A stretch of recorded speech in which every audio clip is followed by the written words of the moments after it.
All right, so I just got back from the world tour of joint practices. Saints had three of them. I'd say they won pretty handily against the Jags.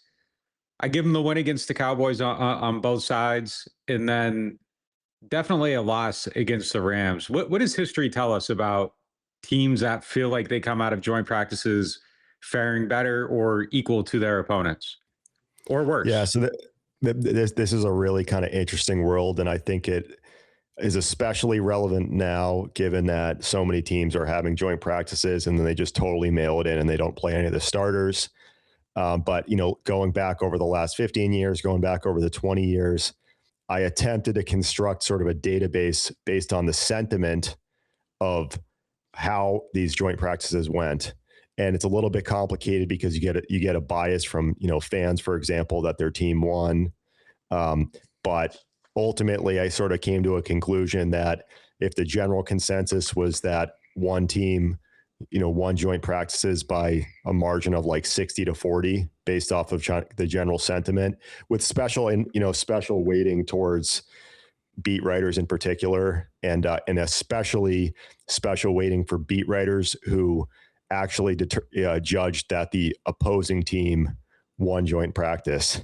So if Nick Yeah. Underhill said that the Cowboys won joint practice or the Jaguars won joint practice, that carried more weight because I think it's an especially sort of honest assessment, and there's really no benefit for yourself to say that, and you might get pushback from your own the fan base of the Saints, for example, for saying that. So based off of that, because there's a lot of research in a preseason, does it not matter? I think at this point, the general consensus is for the most part, it really doesn't matter from a true impact on how the games, how do your preseason games go? And then does it lead to less or more success in the regular season? But based off of these last 15 years, I had essentially 53 instances where there was a clear winner of a joint practice. And those teams significantly outperformed their preseason win totals. So the number there was about 58%, 58.8% of the time they went over their season win total. And the teams that were clear losers were 55.8% under their team win total. So that's a meaningful sample there in the sense that it's 53 times that this has happened. It's not a trivial sum at all. And really the average outperformance, it wasn't just barely, like it was, relatively interesting. And I think it goes to show you, like, at this point, joint practices are the closest thing to real football, especially for the offensive line and the defensive line, where you're really getting next to zero reps of the starting O-line and the starting D-lines like facing each other in preseason. And I think that is, as like you lead into the season, the trench play is like the area that is sort of misdiagnosed the most in preseason or isn't discussed enough. And you see it, week 1 and week 2, where it's like, oh, wow, the Raiders can't run the ball, or the Jets can't run the ball, or, oh, like the pass protection is going to be a huge issue, or this pass rush can't get any movement. So, based off of all of that, I think it's really interesting to kind of think about that in the sense, and you've been there in these joint practices. Like, I think you get a ton of one-on-one reps with offensive line and D-line. You get a ton, the 5-man units, you can kind of feel who's sort of winning that. And I'll go back a few years ago when the Eagles were really kind of resting starters for most of preseason, and they kind of looked terrible in the preseason games. But in the joint practices, Nick Sirianni's group was kind of beating up on some people, and that ended up being fairly useful to kind of see what took place. I think this is maybe 2 or 3 years ago, where they just were really dominant up front on the offensive line and the defensive line. And if you watch the preseason games, you would have thought that they were going to go like 4-13. But if you watch, the consensus from the joint practices, it was like, this is going to be a really good team.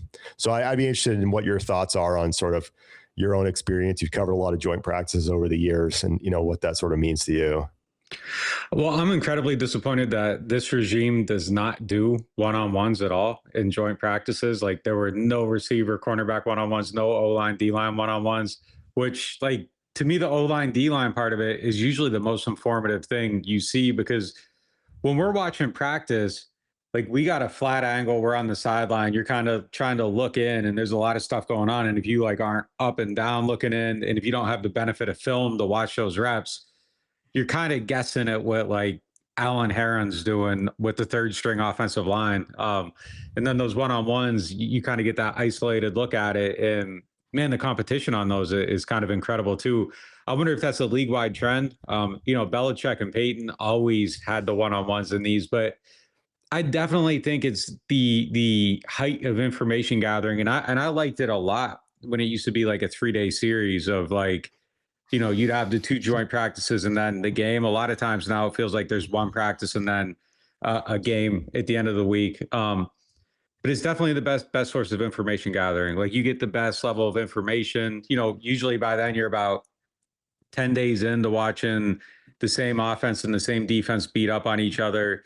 And then at a certain point, it feels like the defense almost always grabs the upper hand because they're so used to the play calls and they know the play calls. And, you can't really check into anything based on a look. So, yeah, man, like I usually feel like teams that fare well in these anecdotally, once you get to the season, you feel like you kind of saw what you expected to see, or you catch a huge red flag. Like I'm covering a team right now where a cornerback went down, another cornerback went in, he looked good in some practices, and now all of a sudden there's a little bit of shakiness, and you're kind of wondering where that sits. So you get that factor fiction on a lot of these things, and it seems like the data kind of tells you that. I do think the most important thing is having someone who's willing to say that a team they covered lost. Like there is a surprising amount of people who won't tell the truth, or like I'll write something and I'll read something somebody else wrote, and it's like, were we watching the same practice? Because like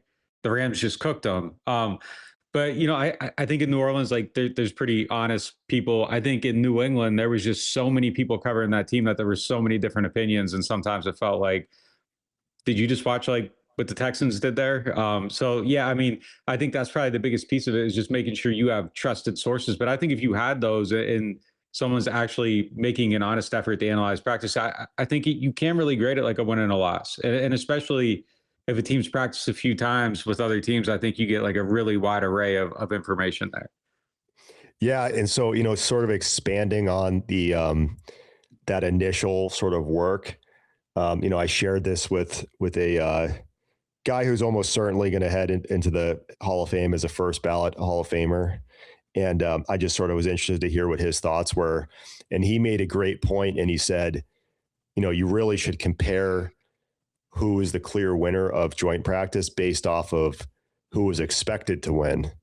And I was like, that's actually probably a better way in another nuanced way of looking at it. So I did another sort of sweep of this, and essentially, in the last 15 years, when there was a gap in the sort of projected win total of the two teams of at least one. So like, for example, if one team was 7.5 as their win total, another team's 8.5, that would be considered enough of a gap that one team was expected to win. So anything 1 or greater. So if one team's 3 higher, then that qualifies. So this was really interesting that, the team, essentially the teams that sort of, in the event that the team that was favored lost joint practice, major red flag. So the team that was expected to win doesn't win. Like very poor performance. So 7-12 against their season win total. And in particular, they were like horrendous in the first half of the year, essentially covering 45% of their games. And I think that's when you sort of feel where Vegas has things like mispriced the most is in the early parts of the season. And then they sort of catch up and they sort of calibrate based off of like, okay, what is this team actually putting out there? So, by the same, idea that when the team that was the underdog, ended up being the clear winner, that was a major signal that team was actually going to outperform that year. So there was 19 cases of that. Those teams went 13-6 against their team win total for the season. They averaged to, clear their win total by over 1 win per game. And in particular, in the first 4 weeks, those teams were 45 and 28 and 45, 28 and 3 against the spread, which is over, it's 61.6%, which really makes you think like, okay, that's where Vegas was missing on these teams the most. So you see some of these teams that are having some like surprising good showings in this current year as like potentially interesting teams that like, okay, are those teams that you'd think there might be a little bit of an edge to kind of think that they're going to come out strong. And to me, it usually does correlate with the teams that have invested in the offensive and defensive lines and they have some talent up front or they have improved coaching and whatnot. And, I think that that's a really, really interesting world. And to me, it's really kind of a positive signal in general that, there really is something to these joint practices. Like it's the closest thing you're going to get to a real game. And because the preseason, I mean, people keep talking about, do we even just cancel every preseason game because of, the product is obviously weakening every year and it's very unimpressive. And it's definitely not what it used to be where like you can find, I saw there was a clip swirl on the internet in the last week or so. And, I think Tom Brady highlighted it as well, but like he threw a touchdown to Randy Moss in the third quarter of a preseason game. Oh my God. Think of how crazy that would be to even say right now, like compared to what is currently taking place.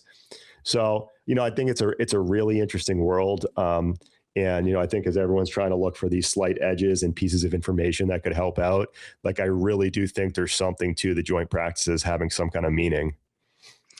Who do you like this year? Is there anybody that's kind of outperforming expectation that we should be looking at on FanDuel? It's hard to say with, I haven't kept up too closely on this specific offseason for the joint practices. I know we still have a couple more to kind of go this week before obviously cut downs and everything. But, I've certainly seen some reports of like teams being really overmatched. Like the Dolphins, for example, I did see the Dolphins have just really been beat up there. And like, yes, they weren't expected to do good, but if anyone's sort of thinking they might surprise to the upside, it sounds like, some of these joint practices have like not even been competitive.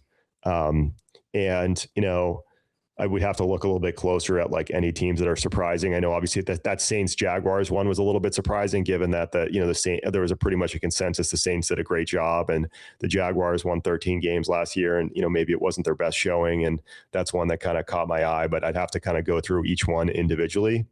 But I will say, one of the more entertaining sort of results from doing this, just as I was like kind of peeking at this, was that teams that were clear practice winners ended up sort of demoting their quarterback during the season 4 of 56 times, which was 7.1%.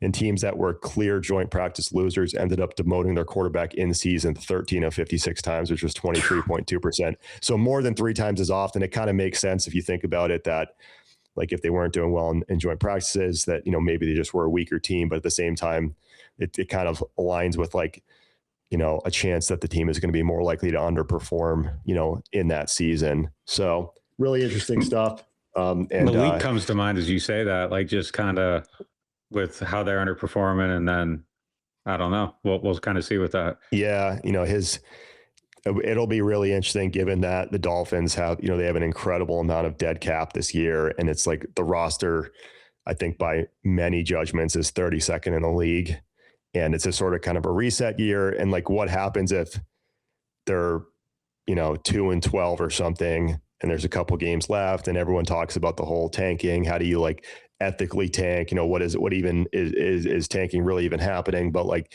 there may be a world where say, some of these top tier college quarterbacks are looking really good and the Dolphins are sitting there like, well, Malik's playing through a groin injury. He's a little bit banged up, or like Malik's struggling a little bit. Like, do we take a look at, one of these young backups and see if they can show us something? And, at the same time, if we somehow manage to finish first or second in the league in terms of draft picks, like this could be like what may actually save our franchise, which is kind of an interesting discussion.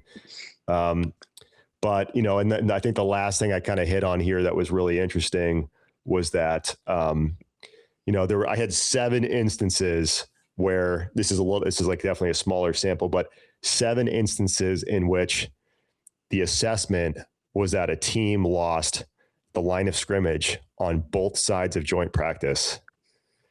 And those teams were horrendous early on in the year. And so they were basically 8, 19, and 1 against the spread. They very strongly were going towards like the under on their team total. And they were like, honestly, not even very close against the spread in many cases. It was like 5.5 to 6 points. They were usually missing it by, but major red flag. If your team is getting overwhelmed at the line of scrimmage on both sides of a joint practice, that's not a good thing.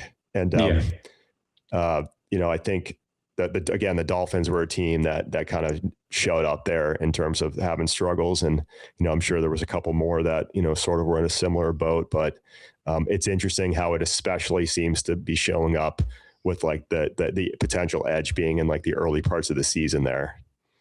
That's so funny because like if you're covering these things and you're doing like the day by day analysis, and like if you're covering a team that ends up getting blown out on both sides of the line for like those first 11 days of camp, you're probably looking at it and you're like, oh, like they're okay. Like they're kind of playing even here. Defense is winning some, offense is winning some, and then they go against a better opponent and both sides suck. And that's kind of the factor fiction that can come out of covering this. Before we go, there was a question from one of our listeners that I wanted to bring to you. I thought it was a good question. In the last show, you mentioned the Browns should entertain the idea of just thinking about Kirk Cousins and maybe seeing what he would cost. And one of the guys popped in and he said, a lot of times the analytical idea is to just tank with the quarterback you have so you improve your choices that, in the draft, like where you're picking at. Why do you kind of run counter to that point of view? Because I think people kind of have this idea of like what analytics are and what people think, and they kind of throw everyone in a box. You are very much, I have found, in a different box where it isn't always binary and rigid and kind of following what everybody else thinks. So how do you end up on that point of view? Yeah. So what I would say is that this isn't basketball where like there's a handful of teams that have a chance at winning the NBA championship, and then everyone else just needs to like upgrade their roster to have a chance. Like this is like a 53-man operation on both sides of the ball. You got every person in that organization, the fan base, like effectively like quasi giving up on the season before it's even started is like, it's not the right thing to do for the league. It's not right for the fans. It's not right for all the people that are grinding 100-hour weeks in those organizations. And it's really hard to evaluate your own team when that quarterback position is a disaster. And like there's right now there, a lot of the fantasy football people, and, I keep up with these guys from Fantasy Points, which are doing like an amazing job with a lot of their research. And, they'll talk about how difficult it is when the quarterback offensive line situation is like a huge issue. For example, like the offensive line with evaluating the running backs, the quarterback situation with evaluating the receiver group, and like how, as you're trying to sort of slot in what the actual talent level is of the players. Like say, if you're on the team side, like the Browns have some players, like they've got skill guys that are really interesting. And if you're just like a dysfunctional mess on offense for the fourth year in a row, one, it's just like demoralizing as a fan base and you like literally lose hope.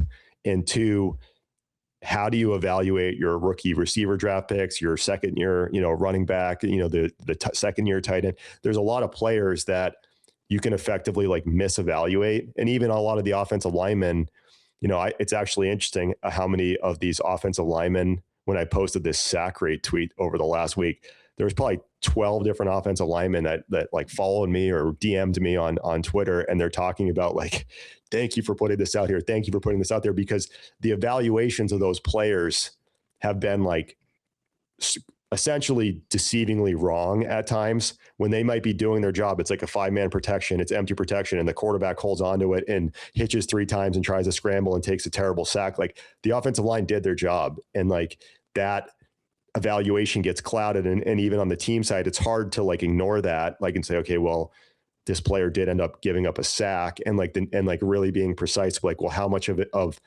the sack was him? How much of it was the quarterback? How much of it was the scheme? Like, what did they do defensively? There's a lot of moving parts. And so, one of the number one things with some of these quarterbacks that is like really tough is the high sack rates, and whether that's Shador or Deshaun Watson, like that's been huge issues in both of their careers.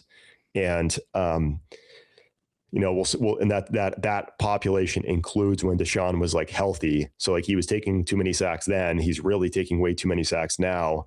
I can specifically remember Shador at Colorado was taking, a million sacks. And there was criticisms like, oh, he has no protection. It's like, well, there's a little bit more nuance there of just, legitimately when the guy's taking more sacks than anyone in college football, like, is it really that? Is that the case? Because, there's obviously a little bit of balance there. So what I would say is like, there's guys that have bounced around in different places, whether there's injuries, whether there's coaching issues or, roster issues or organizational problems, and things just didn't work out. And like people that have been just totally counted out have turned their career into something, really meaningful and great somewhere else, whether that's, Baker Mayfield. We just had it happen with Sam Darnold legitimately winning a Super Bowl. Mac Jones, things kind of fizzled out with New England. He came to us with the Jaguars, and he kind of showed some interesting things at times, goes to the 49ers as a backup. He looked great. And, actually after I mentioned that, like, they should consider Kirk, like they should consider Mac Jones too. Like that would be a really kind of promising one. And I think if you pulled, 100 people in the NFL and said, would the Browns be better off with Mac or Deshaun Watson or Shador? I think 99 of them would say Mac. I think 100 would. Yeah. And so, I was leaving a little bit of room for somebody who's just like a diehard Shador guy or something. But I think at the end of the day, like there are certain quarterbacks that get discounted, and, Kirk's had an interesting career. Like in some metrics, he's actually been pretty strong. He's bounced around in some different places, but he's won a lot of games. It's going to be really interesting to see how he does with Clint. Obviously, like they had an amazing, season together. I think when Clint was calling it, and he was the O coordinator in Minnesota, and I think Kirk maybe had his best year. But just from the viewpoint of the Raiders, like obviously there's some incentive to get Mendoza out there now, and Mendoza's shown some, promising moments in preseason. And if there would be a world where like the Browns say offered something for Kirk, like you got to at least consider that, especially if you're sort of rebuilding from the Raiders standpoint, and maybe you're not necessarily a Super Bowl contender this year, but you could get like a 3rd round pick or a 2nd round pick or something for the player. And I think people underestimate how much these backup quarterbacks can actually go for in the market. Like if they're perceived to be pretty good at such a premium position, like some of these guys are going for like meaningful value. So it's an interesting world. I just think it's like the most deflating thing ever for the Browns if they enter the season and, they're essentially like, if you just took sentiment of like the Browns fan base right now, like they're basically feeling hopeless. And like, I think that's like a horrible way to kind of go into a year. And, Deshaun Watson just won the preseason job, or he won the starting job after a 5 for 12 performance with an interception against backups, in which he then like basically complained about the fans after the game. And it's like, that's a tough one, So I don't know. It's an interesting time to be a Browns fan. And I just think it's a different world where like teams that are there's a lot of talented players with the Browns still. And like, you figure out the quarterback position and things can get better, in a hurry. They're in a division that I think there's some, there's a chance to be competitive at times, and, we'll see what happens there. But I'm not a believer in the just like give up on the season before it's even started type attitude.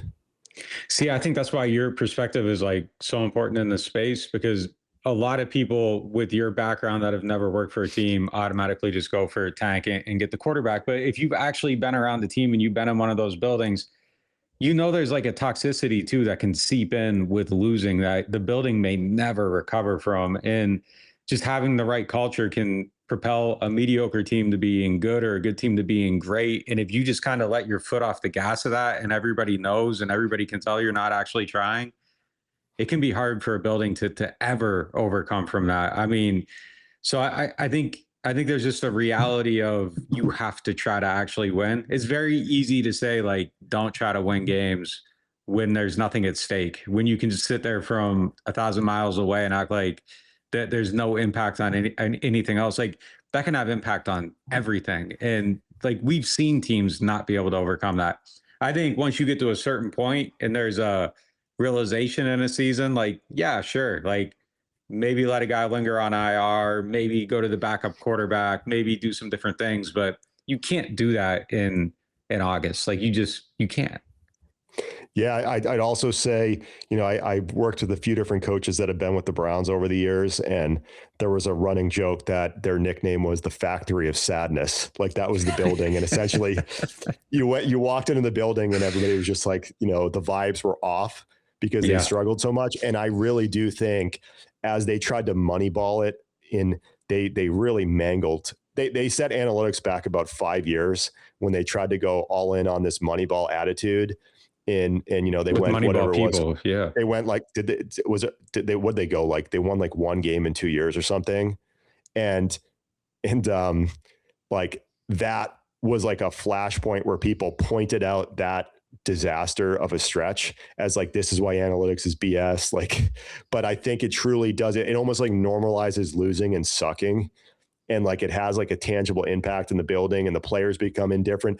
Like in order to win in the league, and like it covering the Patriots, like it requires like a Super Bowl level effort and attitude from everyone in the organization, from the players, the coaches, the staff. Like, and there's differences between even a Super Bowl operations staff and a 4-13 operations staff. Like it literally shows up. And like to give you a perspective,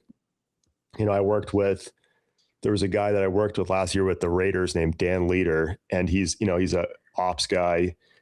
He'd been through, a number of the struggles of the Raiders. Unfortunately, they haven't, been a winner since he's been there. He's been there for a long time, but this guy was an absolute stud. And no matter win or lose, like he was going to bring a 100% A game with what he was doing in his job.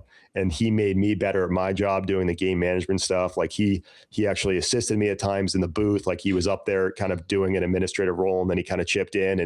And, but those people that like bring that Super Bowl talent and that Super Bowl attitude on a day-to-day basis, like that, when you start to turn things around, like they're part of kind of turning that operation around. And I would not have blamed him if there was like some doubt that had built into him after so many tough years, after so many kind of crazy moments with the Raiders and everything like that. But like, I've been other places, like, in my past where the operations people were like almost the exact opposite of that, where like you interact with them and you're like, okay, no wonder this place can't win any games, because like but like, is that really what their ability level is? Or is that, that they've become so normalized to like not winning, and that the incentive structure for the organization is not to win? And they like if for example, that the team doesn't want to win, and you're a coach or you're an analyst or you're a scout, like, you're like taking all this time away from your family, knowing that you have literally no chance and your team doesn't even want to win.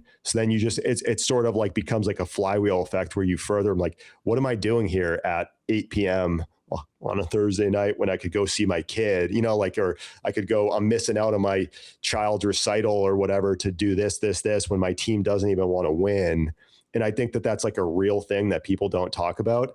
And it also, like, I really am a big believer in the winning and losing of the team goes far beyond the coaches and the players and even the scouts, but just like everybody in the building, like having that kind of attitude of like, what can I do to be a Super Bowl type employee in my role?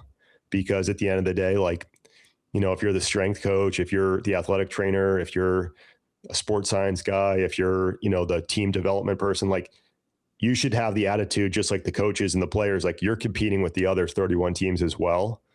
And when your team is just like, hey, we're going to lose, like, and we're cool with losing, like, why are you going the extra effort? Like, oh, if you're a 9-to-5 employee, like, why you're probably leaving at 5:01 versus like, okay, hey, we got a chance. Like, I'm going to stay a few hours later. I'm going to do this. I'm going to, grind a little bit harder versus like, hey, I'm going to, hang out and watch Instagram reels in my room or something and kind of mail it in until I get to, time to leave and everything. So it's a totally interesting world. I just don't think the basketball kind of tank strategy is something that ever really will apply in football. Obviously there's going to be discussions in the last, 1 to 3 games of a season, like on like, okay, what about draft positioning and all that stuff. But, it just doesn't sit right in my view. And I think it's a really interesting world where, for the people that have tried to sort of say, hey, we're going to tank for a year, like I don't really see too many cases it's ever actually worked out in the NFL.